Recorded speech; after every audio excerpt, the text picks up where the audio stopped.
Hello dear viewers, welcome to Geonodes daily series where we do something cool in geometry nodes in 10 minutes or less. And today we have this fun project that we are going to tackle, this grid text. And it's a good way to learn a few techniques, like how you can get an all quad topology from that spline to mesh node that it's using geometry nodes to create the text, and how you can create these randomly connected lines and add the dots and a lot of cool stuff. Basically, we are going to look at those 4 points, and that will help us build a base for creating some really complex and interesting effects. So starting with the first point, how to generate the quad topology, and let's see what will be the problem. So if we add this node, okay, let's delete the input group and put some text here. Let's say, I don't know, I'm kind of lost here. Let's say grid. Yeah, it's very inspiring. So now turning it into a mesh by filling this curve. If we switch to grid view, we get this, and if we switch to n-gons, yeah, the same thing, we don't get a grid. So how can we turn this into a grid? Well, that's not that hard actually. We need to use two nodes. We need realize instances. So let's add this node, and then we are going to use the Raycast node. So plugging this realized instance, it's not going to work on this. You need to use this one. We can now use this setup to create a grid. And how are we going to do this? Well, we are going to add a mesh grid, do like some nice resolution, and let's check out what we have here. We have this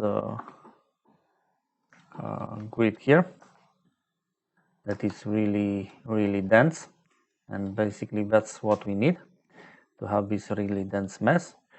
And we must make sure that let me connect quickly these two to make sure that this grid is covering our text.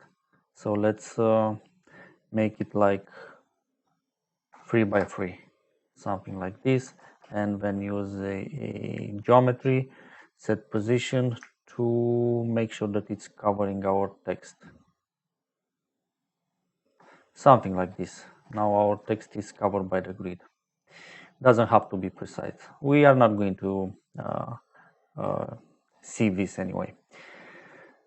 So how are we going to do this? Well, let me delete this node, we don't need it, and let's add a mesh to curve node, plug this one here, and we are going to use this as a selection, and that gives us the grid that we wanted. Awesome. So now that we have the grid, it's time to move to the next point. That will be adding the dots. So how are we going to add the dots? Well, let's add firstly this curved circle, and I'm gonna leave it as it is, and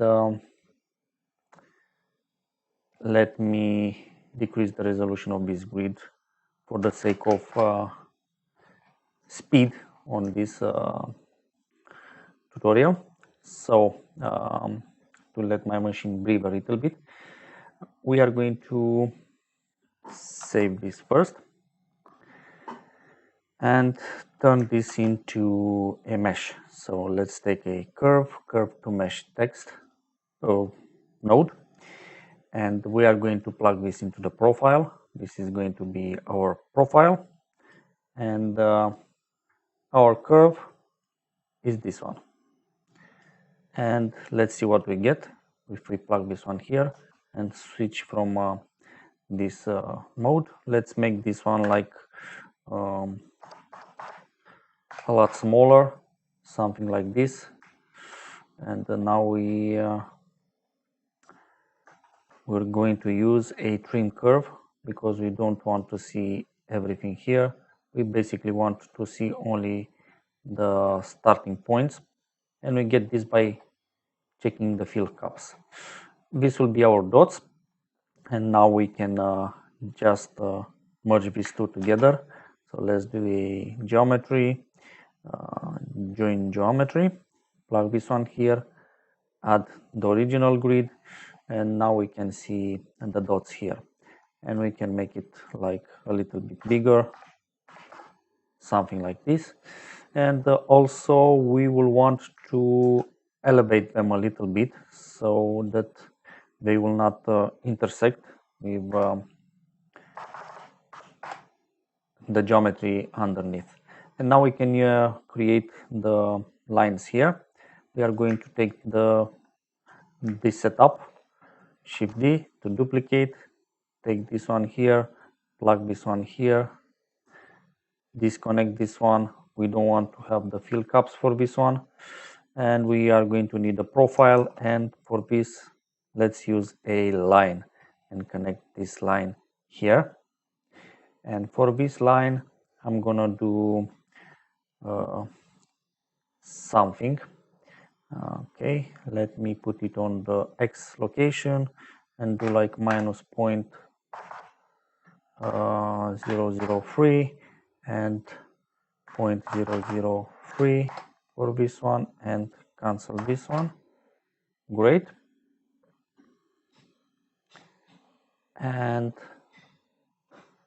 let's put the lines here so we can see it, because this one now controls our lines that we get here. Let me cut the outline. This is our controller, but everything moves at the same time. Okay, let me make this line a little bit thicker. Let's make it like 5 and 5 here, and let's move to the next point. Make the lines randomly connect the dots. So how are we going to do this? Well, we have this controller, and we are going to use a value and a random value, and then we can multiply these two. So we'll introduce the randomness to the equation. So let's plug these ones here. I don't want to start at exactly 0. I want to have something here, and then we can do this. And as you can see, we get to connect the lines in a random fashion by playing with this value. So this value basically is our controller for the entire effect.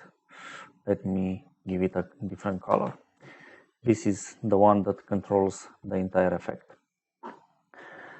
So this will be the basics of this effect. The last point, finished node 3. Let me save this one, and I'll be back in just a moment. Okay, this is the cleaning up behind the scenes. This is how the project looks. This is the base grid. This is the mask that we created to extract the text from the grid.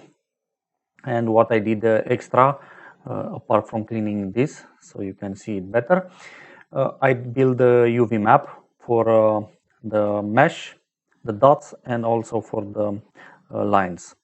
And the way I did this is by using curve parameters, attribute curve on the point domain, and I did this for the profile. This profile and the dot itself is the same here. For the second one, I combined for the X and Y, and I exposed these parameters. And when I exposed, I gave these names. lines UV and dots UV. These names has to be the same when you switch to shader editor in order to use this setup. And this name here, it can be anything you want, doesn't matter, it's just a description. So this is what I did, and if I switch to rendered view a little bit and change to a different frame, you get to see the effect. If you want to see how I did this background, this one here, and how I may turn this line, because it's basically just a solid line, how I turn it into these streaks, check out the making of this project shading tips, the video that you'll see in the comment. You'll see the link in the comments, and also you saw the link in the beginning of the video in the top right corner. That video is going to take care of the shaders. Until then, thank you very much for watching this video. Hope you find this useful and you apply it to your project. And until next tutorial, have a nice day and happy blending.